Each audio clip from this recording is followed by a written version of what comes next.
So the next speaker is Raphaël Itzykson from the Université, Cité and Hôpitaux Saint-Louis, who'll talk about targeting cystine import in acute myeloid leukemia. Good morning, everyone. Thank you, Hugues, for the nice introduction. I'm very thrilled to participate in that very nice seminar with such a lineup of experts. I'll tell you a brief journey from a physician scientist in leukemia into the world of oxidative stress. So the project started with the idea that we knew that expression of cancer stemness programs were associated with resistance to common therapies in acute myeloid leukemia, such as anthracycline, cytarabine, intensive chemotherapy, and the knowledge that metabolic rewiring of leukemic cells could generate targetable vulnerabilities.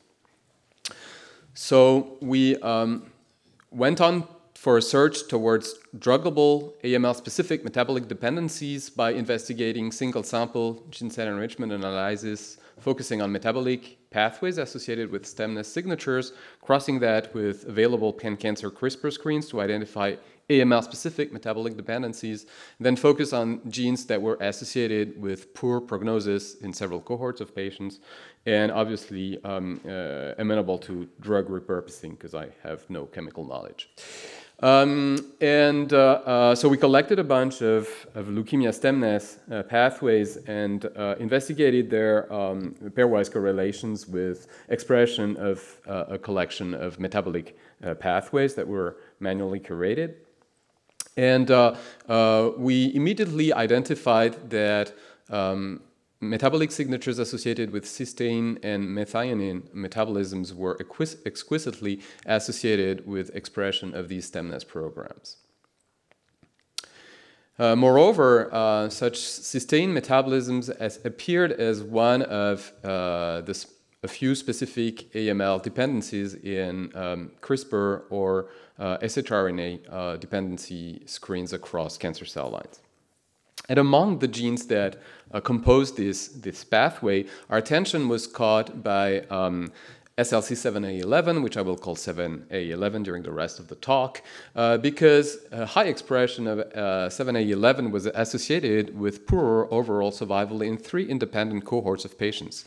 And this finding held true when adjusting for a conventional genetic risk stratification in acute myeloid leukemia. Now, one has to bear in mind that this is certainly not reflective of the role of this gene in the natural history of the disease, because there's virtually no knowledge on the natural history of AML, such an aggressive cancer, that you start treatment whenever you diagnose it. And these are actually 3 cohorts of patients that were treated with intensive chemotherapy. That's probably relevant to the rest of the talk. So I guess a number of you in the room know probably more about the biology of 7A11 than I did by that time. It encodes part of the heterodimer subunit of the XCT exchanger that allows the import of cystine against glutamate in the cell, and in most tissues, cystine is much more abundant over cysteine, and thus fuels cysteine metabolism in the cell, independent of the methionine cycle. And what was most exciting for us when we made this finding was that there were decade-old papers suggesting that the old anti-inflammatory drug sulfasalazine as a prodrug could competitively inhibit the XCD system, along with a bunch of preclinical compounds, tool compounds, that had no human clinical potential. So we first genetically invalidated 7A11 in several AML cell lines, and we found that these dramatically reduced the proliferation of these cell lines in vitro and also reduced colony formation. By that time, it was not trivial to determine what role of 7A11 was involved in that biological effect, because Cité is also a scaffold protein for CD44 and connections to the extracellular milieu. But what was comforting was that across 17 or so AML cell lines, there was exquisite correlation between the in vitro growth inhibitory effects of sulfasalazine and other known 7A11 inhibitors. And when a cystine uptake reporter assay became available, it was clear that indeed at the in vitro concentrations that we were using, sulfasalazine really impaired cystine uptake in leukemic cells.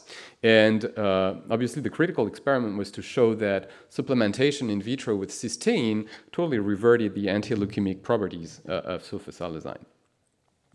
So after having played with cell lines extensively, we turned to primary AML patient samples and found that there was a variable but still therapeutic window comparing primary AML samples to healthy CD34 progenitor, stem and progenitor cells. And this was true in both short-term ex vivo culture as well as long-term, so-called long-term culture initiating assays, which is an in vitro proxy for leukemia stemness.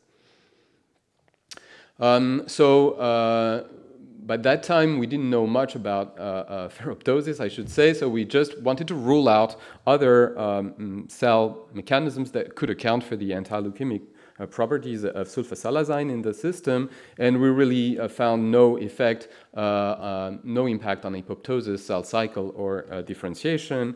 And by performing metabolomic assays, we found profound metabolic rewiring upon inhibition of the City system by sulfasalazine or another compound called CPG. And most notable was the decrease in glutathione into the cells. So we could show that exposure to sulfasalazine really induced massive oxidative stress, and that potent and broad antioxidants reverted the anti-leukemic properties of sulfasalazine. And we really thought that we would found a pure sort of ferroptotic phenotype in those cells, and it happened not to be that much the case. We did see peroxidated lipids, and there was some reversibility upon ferrostatin exposure in those cells. But when we did electron microscopy in front of this panel, I should have showed the data, we didn't find the typical morphologic alterations of cells undergoing ferroptosis. We had found in the cell lines that we had investigated that the two most sensitive the two most dependent upon cystine supplementation in the culture medium were two cell lines that happened to be the only two ones harboring the NPM1 mutation, which is found in approximately a third of acute myeloid leukemias, associated with rather a chemosensitive phenotype, and corresponds to the generation of a neomorphic function that is carried by a cysteine residue. So we thought there would really be an interaction between these neomorphic cysteine and this mutated cysteine and sulfasalazine exposure, but we really didn't find that in genetically controlled experiment, even though we found in available gene expression data sets that these cell lines, these NPM1 mutated primary AML samples do rely on active cysteine metabolism. So obviously the anti-leukemic effect that we were seeing in vitro were not huge, so we immediately thought to potentiate them by doing combination therapies using a small panel of clinically relevant compounds that are used in the therapeutic arsenal of NPM1 mutated acute myeloid leukemias. And what caught our attention was the synergism with the anthracycline donor daunorubicin. And we could indeed show in short-term culture system for primary AML samples that are co-cultured on a stromal layer in mild hypoxic conditions that reflect the oxygen concentrations of the bone marrow, that indeed addition of sulfasalazine potentiated the anti-leukemic activity of the conventional daunorubicin cytarabine chemotherapy combination. And we obviously turned to an in vivo experiment in a PDX model that harbors an NPM1 mutation along with other commutations, and found that there was some anti-leukemic effect with single-agent sulfasalazine, but there was really additive effect with addition of the combination of doxorubicin and cytarabine in this model, both in terms of leukemic burden and overall survival. So then we did the one thing that we should never do as physician scientists, which was to propose a patient that had failed conventional options to have compassionate access to sulfasalazine, and we found in this patient that very standard regimens of oral sulfasalazine could induce oxidative stress in the circulating blasts, and this was associated with a transient cytoreductive effect that allowed us to taper the cytoreductive agent that the patient was receiving to alleviate symptoms in a palliative contexts. So in summary, this was the topic of Brianne Pardier's PhD. We found that 7A11, which encodes the XCD cystine glutamate antibody, is a poor prognostic factor and an AML dependency, that it triggers, sulfasalazine triggers a ROS-dependent partially for apoptotic cell death that is probably relevant at clinically achievable concentrations, and that sulfasalazine could improve the efficacy of so-called 7+3 chemotherapy in primary AML cells, as well as in a PDX model.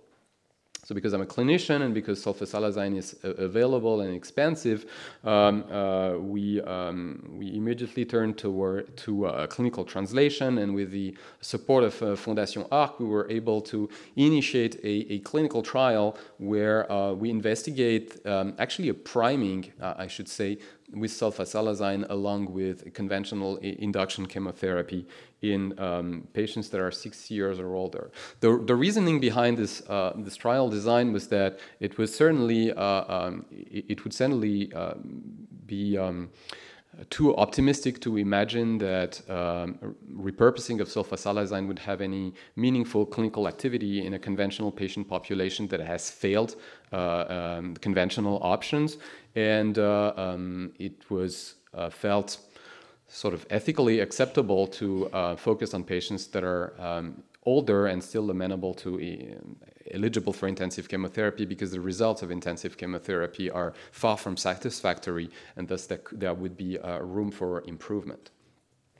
So then this is the life of a clinical trial. It has a smart Bayesian design to accelerate dose finding, and even though this smart design was made to accelerate the dose finding, we are still in the middle of that phase, and we have accrued 13 patients as I speak. There was a safety signal which we had anticipated. There is obviously notion that ferroptosis contributes to anthracycline-mediated cardiotoxicity, so we anticipated that there could be some cardiac adverse events on that trial, and it happened because, again, of this accelerated accrual, that 3 patients almost simultaneously developed some kind of cardiac events, and thus we had to stop the trial, understand what was going on, because before we could finally resume it actually a month ago, and the investigation of that cardiac signal was rather satisfactory, because it appeared that the events we saw were really due to sepsis and other causes, and not something that could obviously be drug related. And none of the patients had any long-term cardiac impairment after these events. So at that stage in that clinical trial, there are just 2 findings that we could make based on early PK/PD data. The first is the PK data looking at sulfasalazine trough concentrations, both at day 0 when the drug is administered as single agent prior to the start of intensive chemotherapy, as well as later. And we saw that the trough concentrations of sulfasalazine as the prodrug was really above the third quartile of the median inhibitory concentrations that we have seen in our ex vivo drugs testing cohort. So obviously, drug concentrations that work in vitro with different, medium matrices are just difficult to extrapolate to what is relevant in vivo, but at least there's a signal that just oral administration of sulfasalazine can hit its target. And this is also evident in PD data, where we just investigate very roughly overall oxidative stress, again after this pre-dose, where we see a patient-dependent augmentation in global ROS levels in these bone marrow, actually peripheral blood circulating blasts. And we can also see that D1, the major effect is, at least in the first patient which was tested, was administration of the anthracycline, which is eribulin in this trial. This trial is ongoing, and we hope that we will transition to phase 2 and accelerate accrual. I must say that so far the response pattern that we've seen in those patients is relatively what we expected. There was an odd observation of a patient that had a biallelic TP53 alteration that didn't achieve complete remission after the trial, but nevertheless had a transient and actually some surprising differentiation syndrome after the combination of sulfasalazine and intensive chemotherapy at mid-course, so at a time point where we never see differentiation syndrome with chemotherapy alone. So our efforts so far have been to pinpoint potential biomarkers or populations of interest for future clinical trials investigating 7A11 inhibition in acute myeloid leukemia, and at the same time trying to find situations where we could deliver sulfasalazine in a compassionate use. We have this drug repurposing program for patients who have failed conventional therapies at the Leukemia Institute in Paris and other centers, participating centers in France, where we receive primary patient specimens, culture them in these niche-like culture conditions that are alluded to, and performed a 12-color flow cytometry to identify a reduction in bone marrow leukemic cells, leukemic stem cell fraction, and induction of differentiation. And there was one patient, 43-year-old male with a de novo AML with these MECOM rearranged leukemia, which is probably the worst genetic subset of leukemia. It's resistant to any form of therapy, and this patient had a very transient response to a first line of therapy, totally failed the phase 1 immunotherapy. A second line got this functional precision medicine performed, where we found that venetoclax azacitidine, which is a conventional salvage option, was totally inactive in this sample, whereas the combination of the hypomethylating agent azacitidine combined with sulfasalazine was both active and predicted to be synergistic.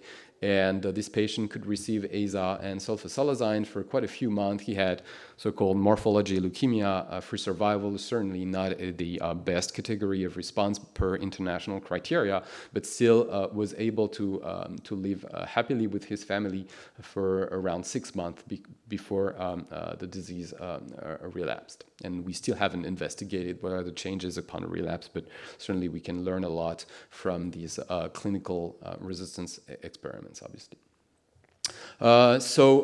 Next, we leveraged the data set we now have on 164 patients that were treated ex vivo with sulfasalazine, either as single agent or in various combinations. And we were satisfied to see that there was no big difference in terms of overall sensitivity to sulfasalazine across disease stages. And when we looked at the gene mutations and their correlations with ex vivo sensitivity to sulfasalazine, the the main thing that we identified was that these three recurrently mutated genes, TET2, ASXL1, and RSRSF2, were associated with reduced activity of sulfasalazine ex vivo, and I must mention that these three genes are some of the AML genes that are really age associated, so suggesting that the aging process has led to a positive selective pressure for these gene mutations that confer resistance to this oxidative stress related mode of cell death that is induced by sulfasalazine. So we are very early in the identification of sulfasalazine-based combination therapies. We really focused on drugs that had clinical potential, that were already on the market or close to the market. We have a few hints and that I will not delve into because we haven't investigated them much further at this stage. This is really data that we just acquired very recently. I would just mention that I have partnered with a few colleagues to try and design better XCT inhibitors than sulfasalazine, either trying to improve sulfasalazine bioavailability or finding new XCT inhibitors or degraders. I would just mention the easiest approach, which is to improve the bioavailability of sulfasalazine. So as an oral agent, sulfasalazine has this diazole bond here that is reduced by the gut microbiome up to 90% to give two anti-inflammatory drugs that are actually responsible for the main clinical activity of this compound in autoimmune and autoinflammatory conditions. But what we're really interested in is the prodrug itself, because the metabolites as of themselves do not have any single agent anti-leukemic activity. So we could imagine that these metabolites could contribute to some of the toxicity of the drug, and this is something that we want to avoid in patients that are treated with sulfasalazine in combinations with very toxic regimens such as intensive chemotherapy. But another motivation to derive a parenteral administration regimen for sulfasalazine is really to avoid the generation of this mesalazine metabolite that actually antagonizes, for reasons that we have not solved, the anti-leukemic activity of sulfasalazine itself. So clinical evaluation of sulfasalazine is ongoing in addition to conventional chemotherapy. Single-agent sulfasalazine retains ex vivo activity in primary samples from relapsed refractory AMLs. We are considering compassionate use of sulfasalazine in some patients, but we really want to design novel drugs and formulations to target cystine import, which we still believe is a valid target in acute myeloid leukemia and probably has a better therapeutic window than other ferroptosis control points in the cells. So I would like to finish by acknowledging all people in the lab who contributed to that, and especially the work of Brienne Pardieu, a former PhD student, as well as our funders, and I'm happy to take questions.